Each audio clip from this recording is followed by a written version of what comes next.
ወይ ጉድ! ቀድሞ ነበር እንጂ መጥኖ መደቆስ አሁን ምን ያደርጋል ድስት ጥዶ ማልቀስ አሉ። ስለዚህ አሁን ሁላችሁም ወደ ራሳችሁ ህይወት ብትገቡ ነው የሚሻለው።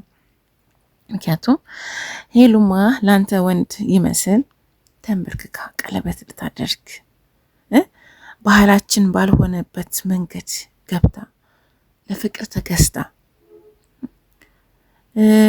ምን ያህል ላንተ ፍቅር ተንበርክካ እንደሆነ መርዳት ነበረብክ። ክብሯን ላንተ ብላ ዝቅ አድርጋ፣ አሁን ግን እግዚአብሔር ይመስገን እንደዚህ የሚወዳት የሚያፈቅራት የሚንከባከባት እግዚአብሔር ደግሞ ከላይ ይሰጣል። ገባ? አሁን ምንድነው የምታለቃቅሰው? አሁን መጣ ማለት ነው ናቲ። ምንድነው የምታለቃቅሰው? ሲጀመር ወንዶች የሆነ ወርቅ የሆነ ነገር ከእጃችሁ ሲወሰድ በቃ ሲያመልጣችሁ በጸጸት የምታለቅሱት ነገር ይገርመኛል። ከምር መጀመሪያ ሴት ልጅ ታለቅሳለች፣ ትደክማለች፣ ትንበረከካለች፣ ትለፋለች፣ ብዙ ነገር ትሆናለች። ግን ያ አይታያችሁም፣ ያ አይሰማችሁም። ገባ? ይገርመኛል። አሁን መተከስ ሲቀር አይተው በቃ በውስጥ የምትጽፉልኝ ሰዎች አላችሁ፣ በውጭም እንደዚህ የምታደርጉኝ ሰዎች አላችሁ። ያ ቢሆን ደስ ይለኝ ነበር። ኧረ እባክህ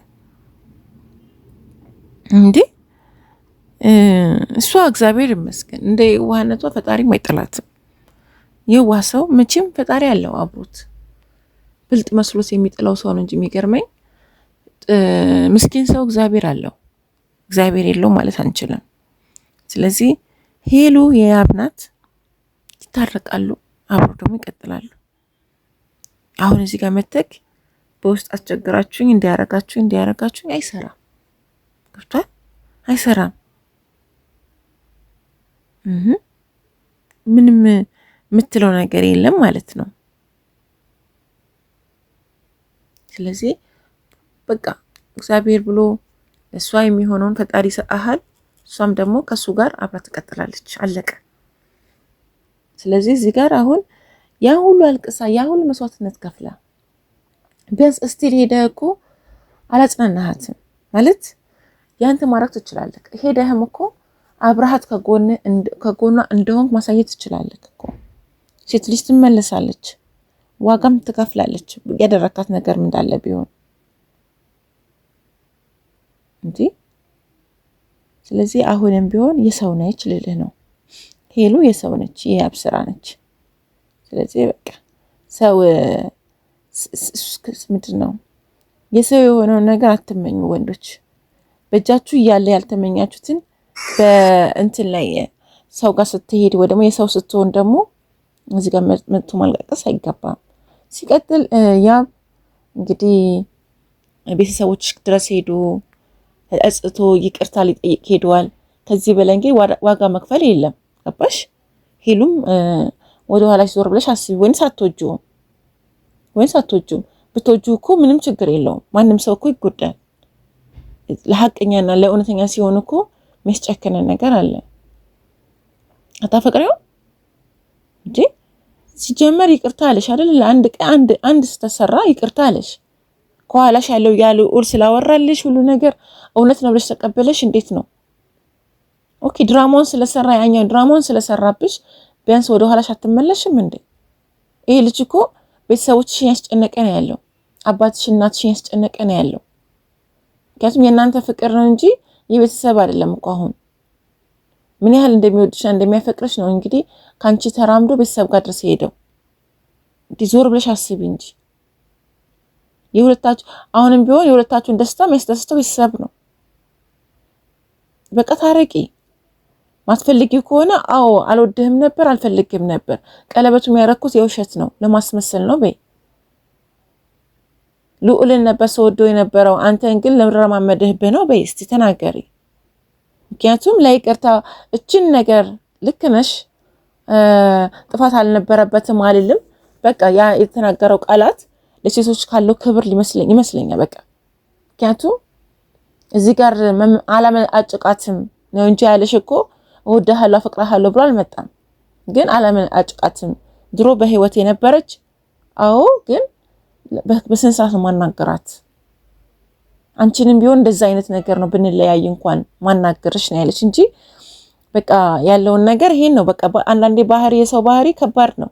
የሰው ባህሪ ምንም ልትለውጡማቸው ነገሮች አሉ። የሰው ልጅ ባህሪ ብዙ አይነት ባህሪዎች ናቸው ያሉት።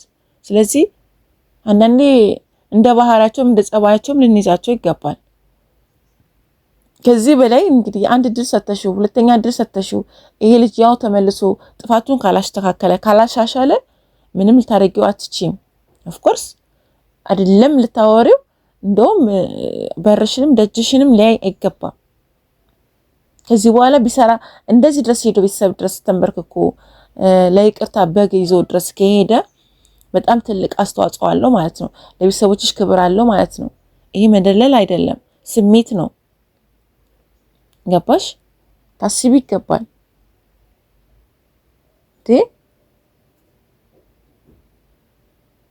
ትክክለኛ አፍቃሪ ስለሆነ ነው እዛ ድረስ የሄደው። የሰው ልጅ ይሳሳታል መቼም፣ ሰው ነው። ባልመሰለው ነገር ባልሆነው ነገር ይሄ ነገር ይሆናል ብሎ ባላሰበው ነገር ስለሆነ ስለደረሰበት አንቺ ይቅርታ ልታደርጊለት ይገባል። ጠፋ፣ ይቅርታ አድርጊለት በቃ። ሌላው ጥለውሽ የሄዱት ጓደኞችሽ ያፈቀርሻቸው ሰዎች ዛሬ ጸጸት ይዟቸው ሄሉ ሄሉ ይላሉ። በነበርሻቸው ሰዓት ላይ አብሮሽ ያልነበሩ ሰዎች፣ መልካምነትሽ ያልታያቸው ሰዎች፣ ፍቅርሽ ያልገባቸው ሰዎች ዛሬ ግን ሄሉ ሄሉ ይላሉ። ይሄ አይሆንም። ምክንያቱም ፍቅር ምን ያህል ፓወር እንዳለውና ፍቅር ኃያል እንደሆነ ያሳየው ያብስራ ነው። እንደሚወድሽና ቤተሰቦችሽ እንደሚያከብርልሽ ያሳየው ያብስራ ስለሆነ ያንን ሲያዩ እያንኳኩ እየመጡ ነው። ገባሽ? ስለዚህ ያ ደግሞ ሊሆን አይችልም። በክብር የሚያገባሽን ሰው አትክፊ እባክሽ። ለተመልካቾችሽም እባክሽ ክብር ኖሮሽ ለምን መክርሽም ካንቺ ጎንም ሆነን እባክሽን ብለን ለምንሽም አብረሽ እንድትሆኚ ለምን እንደሰት ሰዎችም ደስታን ስጭን። በቃ አብረሽ አሳየን እንጂ ይቅርታ አለ ሄዶ ተንበረከከ፣ የቤተሰቦችሽን እግር ሳመ፣ አከበረ። እናትሽም ቢሆን አንቺና እሱ አብራችሁ እንድትሆኑ እንጂ ባይሆን ኖሮ እኮ እሳቸውም በራቸው አያስደርሱትም ነበር። በቃ እንደ አዋቂ እንደ እናት እየነገሩሽ ነው። መጎዳትሽን እናውቃለን ሁላችንም። እንግዲህ እስከ ሚዲያው ድረስ እስካለሽ ድረስ የነበሩትም አብሮሽ የነበሩትም ጥለውሽ ሄዱትም ዛሬ መተው ሚንጫጩትም ያንኳኩትም በርሽን ልብሽን ሊያንኳኩ የሚፈልጉትንም እያየን ነው። ምክንያቱም ያብስራ ጀግና ሆኖ አፍቃሪነቱን የፍቅር ኃያልነትን ስላሳየ ዛሬ መተዋል ሁሉም እያንኳኩ። በያብስራ ዋጋ አስከፍለሻቸዋል። ማንነትሽን አሳይተሻቸዋል። ሄሉ ዛሬ እንደዚህ ነች ብለው እንዲናገሩ አድርገሻቸዋል። ከዚህ በላይ እንግዲህ ማንነትሽን እንዲገልጹልሽ አስደርገሻቸዋል። በቂ ነው ይሄ። ግን ለሚወድሽና ለሚያከብርሽ ለሚያፈቅርሽ ቤተሰብሽን ለሚያከብርልሽ ዋጋ ከፈይ። በቃ ያ ልዑል ምንም አይሰራልሽም፣ ወረኛ ነው። ወረኛ ባይሆን ካንቺ ደብቆ ሊያስታርቃችሁ ይገባል። ያንቺን ስቃይ ያንቺን እንደዚህ መሆን ማየት አልነበረበትም። ገባሽ? አንቺ እንደዚህ ይሆንሽ እያየ እንደዚህ ነው ያለ ማቃጠሩ ራሱ አንቺ ግንዛቤ ልትወስጂ ይገባል። ያንቺን ደስታ አይፈልግም ማለት ነው እንጂ በዚህ ጊዜ እንደዚህ አይነት ወንድ እንዴት ይገኛል ስታስቢው? አስመስሎ ነው ፈጣሪ አስመስሎ የሚያደርጋቸው ነገሮች ናቸው ብለሽ ካልሽ እውነት እግዚአብሔር የለም። ህዝብ ፊት እንዲያደረገ ከሆነ እያስመሰለን ከሆነ ዋጋቸውን እንዳለ ይሰጣቸዋል። ግን አይደለም። ይቅርታ ትልቅነት ነው። እንደዚህ አይነት ፍቅረኛም አይገኝም በዚህ ጊዜ ማለት ነው። ከልቡ ነው የሚወድሽ። እሱም ያመራል እኮ እሱም ሌላ ሴት ሲይዝ ደግሞ ሊቆጭሽ ነው ማለት ነው። አንዳንዴ ሳይገቡን ነገሮች ይቀሩና የገቡን ሰዓት ደግሞ በእጃችን እናጣቸዋለን። ልክ እንደዚህ አሁን እንደሚመጡት ልብሽን ሰባሪዎች ማለት ነው። ስለዚህ አትታለይ እንጂ እንደዚህ ስለሚያፈቅርሽ ስለሚወድሽ በጣም ተሰብሯል። ዋናው መሰበሩና መጸጸቱ ነው። ከዚህ በኋላ ዳግም ስህተት አለመስራቱ ነው። አይደለም እንዴ ቤተሰቦቻችን? አሁንም ቢሆን ሄሉ እባክሽን ይቅርታ አድርጊለት። ስንወድሽ ይቅርታ አድርጊለት። ያንቺ ባል አጋርሽ ያብስራ ነው። አትጸጸቺ፣ በኋላ እንዳትጸጸቺም ነው እየነገርንሽ ያለ ነው። ምክንያቱም ከምናየውና እውነትን ከሚሰራ ሰው ጋር ነው አብረን ያለ ነው። እውነተኛ ማፍቃሪ ነው። ገባሽ?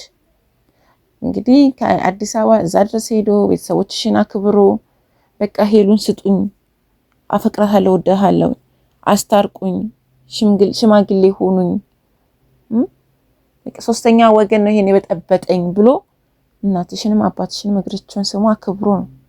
አልናቀም። ገባሽ? አሁንም በእርጋታ ሆነሽ አስቢ። እንዴት ታረጋለህ እንደዚህ ለምን ሄድክ ብለሽ መጮ ሳይሆን ስለሚወድሽና ስለሚያፈቅርሽ ልብሽን መለስ አድርጊው። ለሚያፈቅርሽም ለሚወድሽም ልብሽን መለስ አድርጊው። እሺ፣ አንዳንዴ ዞር ብሎ ማየትም ጥሩ ነው። ስለዚህ ደስ ይላል። እኔ አከበርኩክ ያብስራ። ይህን ያህል መስዋዕት ስላሳየህን ከዚህ በኋላ ላለው ነገር ግን ካንተ ጋር ቆሜ እስከ መጨረሻው እንድትታረቁ እታገላለሁ። ታርቃችሁም ደግሞ እንደማይ ተስፋ አለኝ።